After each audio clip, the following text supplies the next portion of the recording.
جی doctor صاحبہ. جی مجھے یہ لگتا ہے کہ ظاہر ہے کہ یہ انعام ہے جو آپ نے پورا رمضان روزے رکھے ہیں اور اس کے بعد ابھی آپ کے لیے انعام کے طور پہ اللہ تعالیٰ نے آپ کو دیا, اس کو اسی طرح سے سیلیبریٹ بھی کرنا چاہیے. ہاں تھوڑا سا ذرا خواتین کے اوپر اس دن بھی ہوتا ہے ایک, لیکن مجھے لگتا ہے کہ اس کی خوشی بھی علیحدہ ہوتی ہے. Of course. ہاں وہ ایک برڈن تو خیر میں اسے بالکل بھی نہیں کہوں گی. میں آپ کو یہ بتاؤں, خواتین کہیں بھی ہو, اب یہ تو عید کی بات ہے, آپ کرسمس دیکھ لیجیے, ایسٹر دیکھ لیجیے, کہیں بھی دیکھ لیجیے, تھینکس گیونگ دیکھ لیجیے, یہ وہ تہوار ہیں جو باقی. اور اگر آپ اس طرف انڈیا کی طرف چلے تو ہولی دیکھ لیجیے, دیوالی دیکھ لیجیے, جو بھی خواتین آئی تھنک میں ہمیشہ کہتا ہوں دیر اے بیٹر ریس, وہ بہتر ریس ہوتی ہیں. جتنا بوجھ ان پہ ہوتا ہے اور جو کام وہ کرتی ہیں وہ ہم تصور نہیں کر سکتے. اور میرے خیال میں سیلیبریشنز بھی مینلی انہی کی وجہ سے ہوتی ہیں کہ ظاہر ہے اب ہر چیز میں آپ کو بتا رہا ہوں, ہم لوگ تو بچوں کی تیاریوں سے لے کے جو پکوانوں کی تیاریاں, مہمانوں کا آنا, پھر کہیں جا کے ملنا, وہ ہر چیز. ظاہر ہے نیند تو خیر اس دن بھی میرا نہیں خیال ہے کوئی 1-2 دن پوری ہو پاتی ہے ان کی, لیکن اس کی ایک اپنی ہی خوشی ہوتی ہے. بالکل ہوتی ہے. اور وہ ہر گھر میں اسی طرح ہوتا ہے, جس طرح مجھے ابھی بھی یاد ہے کہ میری امی کیا کرتی تھیں, کیا بناتی تھیں, وہ سب کچھ یاد ہے.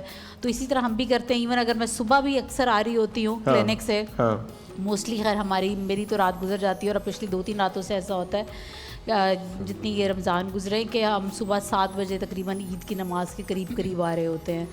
لیکن پھر بھی میری کوشش ہوتی ہے کہ بیچ میں چاہے گھنٹے یا 2 گھنٹے کے لیے میں آ کے میں شیر خورما اور جو چیزیں ہیں یس میں خود اپنے ہاتھ سے اپنے بچوں کے لیے بناتی ہوں. کیونکہ میں اور میرے ہسبینڈ ہم دونوں کا ایک ہی تھاٹ ہے کہ بچوں کو ماں کے ہاتھ کا ذائقہ قبر میں جانے تک یاد رہتا ہے.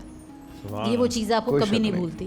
تو آپ کو اپنے بچوں کو نا, آپ جہاں اتنی دنیاوی چیزیں دے رہے ہیں, آپ کو محروم نہیں کرنا چاہیے. میری اماں کے ہاتھ کے شامی کباب جیسے ہیں نا, اور جو کڑی میری والدہ کے ہاتھ کی ہے, وہ دنیا میں کسی کے ہاتھ کی نہیں ہو سکتی. میں آپ کو آج بھی بتا رہا ہوں, تھوڑا سا کارپیٹ کو ذرا بڑھا دیجیے گا. میں آپ کو سچ بتا رہا ہوں, آج بھی میں اماں سے کہتا ہوں اماں نے بنا نہیں سکتی, بناتی نہیں ہے, لیکن سوال ہی نہیں پیدا ہوتا کہ میں یہ کہوں کہ میں نے دنیا میں سب سے اچھے شامی کباب اپنی والدہ کے ہاتھ کے کھائے, سب سے اچھی کڑھی اپنی والدہ کے ہاتھ کی کھائی ہے. میری والدہ نا فلافی پکوڑے بناتی تھی, بہت نرم اور بہت پتلے ہوتے تھے, وہ بہت اتنے تھے جس سے بندہ مار دے, کوئی ویسے والے پکوڑے نہیں ہوتے تھے, پتھر پکوڑے نہیں ہوتے تھے. پتھر پکوڑے نہیں, کیا خوبصورتی نہیں ہے پتھر پکوڑوں کی.